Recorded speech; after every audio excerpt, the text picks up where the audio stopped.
right, you're here today, I believe, for a bench trial, is that correct? That's correct, Your Okay. Honor. Yes, Your All Honor. right. And I'm assuming you all have attempted to resolve this and not been able to do so?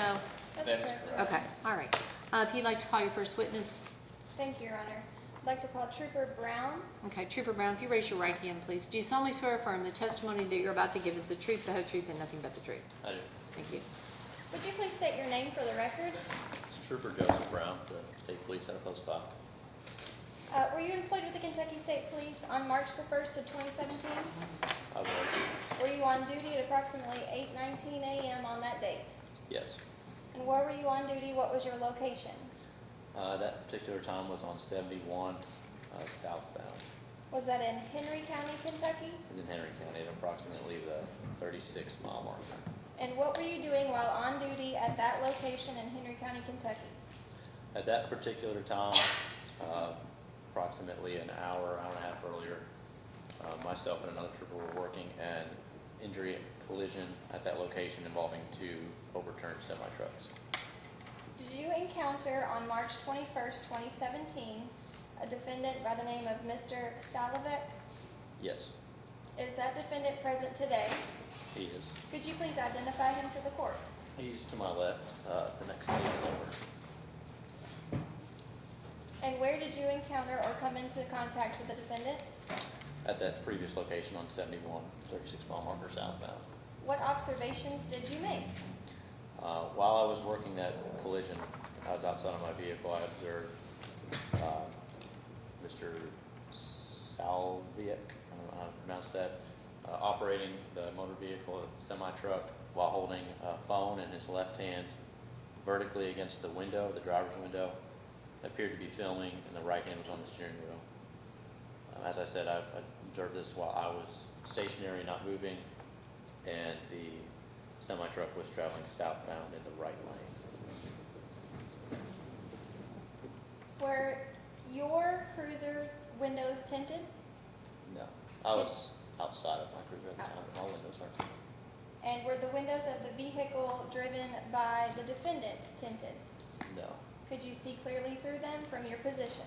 yes. Approximately how far were you standing outside of your vehicle from the defendant's vehicle? Less than 15 feet. I was in the left lane area, approximately whatever the width of a standard lane is, about 15 feet.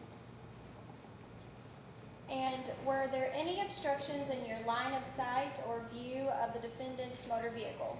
No.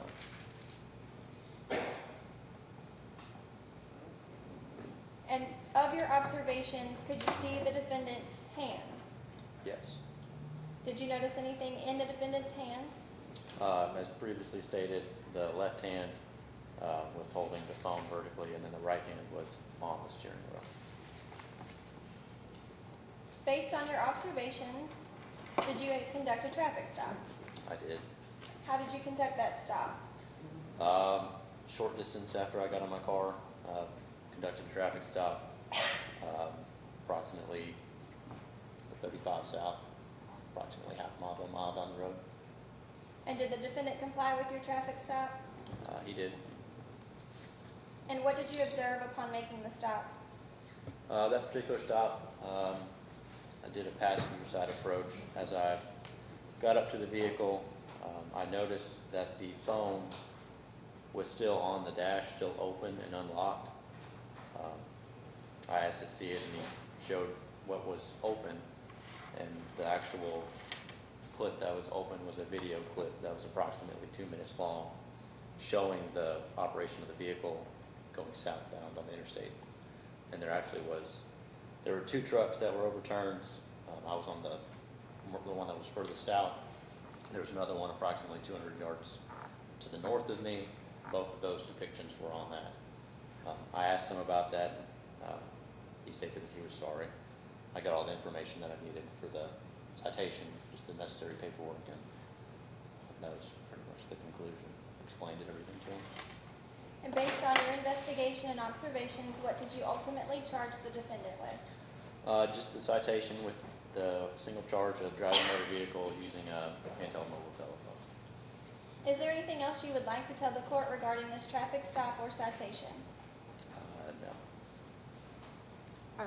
no further questions at this time. Okay, Mr. Forman? Thank you, Your Honor. Just a couple of questions, Trooper. Number one, you stated that you were investigating an accident at 971 South, right? Correct, there was a collision earlier in that morning. So the lane in which my client was traveling in was slowed down because of the accident, correct? The speeds were decreased, yes, because the collision was in the median. And his speed was significantly reduced, correct? It was slow because there was traffic. Correct. Would you estimate he was going between 1 and 5 miles an hour, 5 and 10? Probably closer to 15 to 20, not relatively quick, but there was a little bit of traffic going southbound at that time. And a truck going 15 to 20 miles an hour, you were able to clearly see during that time him using the mobile device with that speed? Correct. Okay. Did you see him, observe him, or did he make any statements to you that he was using the mobile telephone to communicate with an individual, another individual, for voice communication purposes? No, I believe he might have mentioned that he was just wanting to show why he was going to be late, but not anything about a voice call or anything like that. Was he dialing or answering the mobile telephone by pressing more than a single button? That I don't know.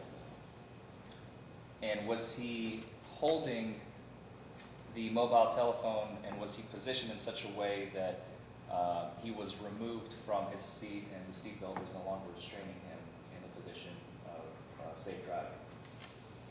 He appeared to be sitting as if he'd just be operating a vehicle.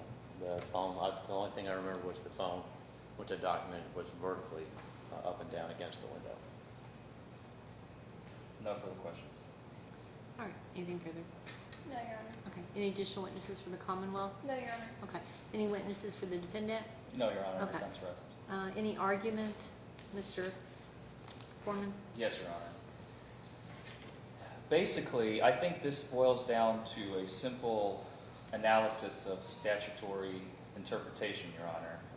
KRS 281-600, which basically defers to the federal subset, which defines what using a handheld mobile telephone is and what shall be prohibited by a driver to do or not do. It talks about texting, it talks about motor carriers in general, and it talks about using a mobile telephone while operating a motor vehicle.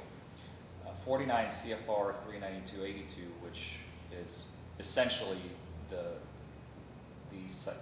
statute that is incorporated by the KRS, states that no driver shall use a handheld mobile telephone while driving a commercial motor vehicle. At first glance, that seems a very broad statement, but very simple.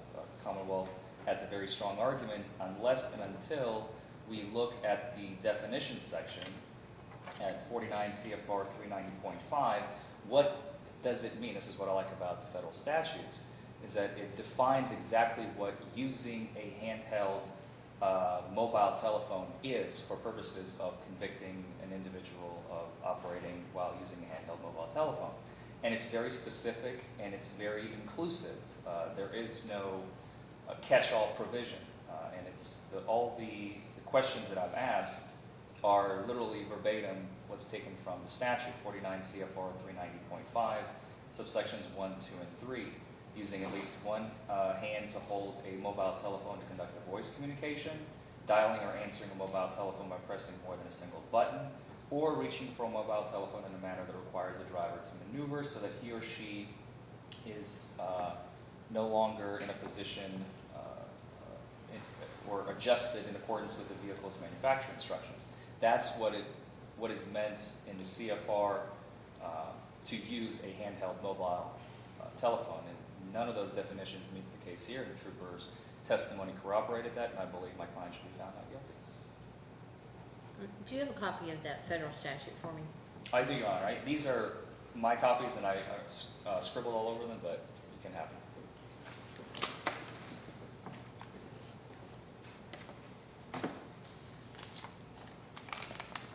And I think part of the definition is cut off in the email. I apologize.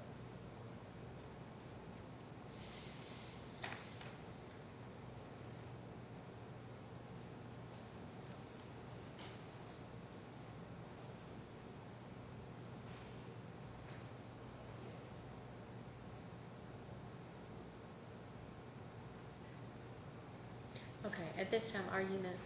Thank you, Your Honor. The Commonwealth strongly believes the evidence provided to you today, to the court today by Trooper Brown's testimony provides sufficient proof for a finding that the defendant in this case is guilty as charged. The testimony provided today indicates that the trooper personally observed the defendant holding a handheld mobile device vertically against the window while operating a motor vehicle on I-71 in Henry County. Moreover, the Trooper Brown, while stationary on this side of the roadway of the interstate, observed the defendant holding that mobile device using the telephone with his left hand and the right hand operating the motor vehicle. Upon conducting that traffic stop, Trooper Brown testified that he observed the same mobile phone on the dashboard of the motor vehicle and that it was open, and where he observed a video of the collision that the defendant had just passed in the motor vehicle. A statement was provided to Trooper Brown during that traffic stop of an apology for using that mobile telephone while operating the motor vehicle. Lastly, Your Honor, the Commonwealth feels that with the evidence provided today, the terminology incorporated by the statute and which encompasses the Federal Motor Carrier Act does in fact state that there should be no use of using a mobile device by individual who holds a commercial driver's license. In this case, Your Honor, no, there was not any proof that the trooper had of the defendant dialing the phone, or no statements made for a voice communication. However, what the trooper did indicate in his testimony that he saw the defendant operating that mobile device by holding up and recording a video, which was confirmed by viewing that 2-minute video that shows the defendant in fact operating that motor vehicle while operating his mobile device in his hand, which is clearly covered by the statute, Your Honor. And the Commonwealth would respectfully ask this court to find the defendant guilty as charged. Okay. I would just defer the court back to the statute, Your Honor. Okay. So let me ask you, Trooper, first of all, you indicated when you testified that he did say to you he was sorry. Was he cooperative? Was he belligerent? How did he respond to you? He was cooperative. He was? Okay. As far as any additional statements other than that, I don't remember, and I didn't Okay. document them, but I did document that. He did Okay. say he was sorry. Okay. All right. Upon a review of the statute, I understand your argument as far as definition, but it does say for purposes of the statute that driving means operating a commercial motor vehicle on a highway while temporary stationary because of traffic or other momentary delays, and no driver shall use a handheld mobile telephone while driving. The officers indicated that he did, they may have been moving slow, but they were moving at the time, and that he had this handheld device. Now, I realize with your CDL, he can't get points. Is that right? Points against his license. What's his? Does this in any way affect his ability? Like, is he going to lose his job over this? He might, yes, Your Honor. Okay. So what is he a Kentucky driver or is he another state? Tennessee. Tennessee. So I don't know. I've been told, but I think it's a little different if you're with your handheld. I've been told they don't pick up our points, but because he's a CDL holder, it could. So what have you been? It carries up to 6 points, Your Honor. I'm sorry, what? It carries 6 points, or up to 6 points. Six flat. Okay, and that's in Tennessee. Do you have points in Tennessee? Yep. So do you know if you get convicted in Kentucky, is that reported to Tennessee, and do they honor that? Because Tennessee is one of the 45 states that are part of the interstate compact. Okay, so let me ask you this, sir. If it's a non-moving violation, would that affect his point system? It would not. I mean, my thoughts is this: I think you've met your burden of proof, and that was one of my. I was interested with the officer. Was he cooperative? Did he give you a hard time? That type of thing, because it's very dangerous to. But I think once you did it, you were sincere about, I'm sorry, I shouldn't have done this. So my thoughts are, if I convicted him of a traffic violation that would not affect his CDL. So I don't want him to lose his job over that. I mean, I don't think anybody really wants the guy to lose his job if that's a possibility over that. And I do know with these CDLs, they've become very strict about it. So do you think if you are convicted of a no-point ticket, have you all looked into this at all? Do you know about if it's a no-point ticket or if it is a non-moving, if it will affect his CDL? To You my just- knowledge, non-moving violations, in my experience with CDL drivers, would not affect their ability to drive if it's just like a defective equipment kind of violation. But if it's a speeding or using a mobile telephone, all those are considered, using a mobile telephone is a moving violation. It's actually looked at sometimes more severely than just regular speeding. Okay. You can give that back to him. Okay. Okay, what I'm gonna do is this, I am going to find him guilty of improper equipment, and I'm gonna assess him the maximum fine and court cost. And you are not to operate at all with your handheld device. I think this got your attention, and obviously you had to hire a lawyer and you came out here and had to take off work today. But I'm willing this time, since this is your first offense, right? He doesn't have a bad record, or do we know, because he's from Tennessee? We don't have a record in the court Okay. file, Your Honor. Do you know, Mr. Foreman, what his history is? I think his history is pretty clean. First speaking. Have you had any other violations of this nature? No. Okay. So, I will find him guilty of improper equipment, so that this will not affect your CDL this time. Thank you, Your And, Honor. the maximum fine is $100, court cost of $143, for a total of $243. Can you pay that today, or do you need some time? $243. He can pay today, Your Honor. Okay, we'll give him a voucher and he takes it down, pays the clerk, okay? Thank you. Thank you, officer, appreciate it. Thank you all. Your Honor.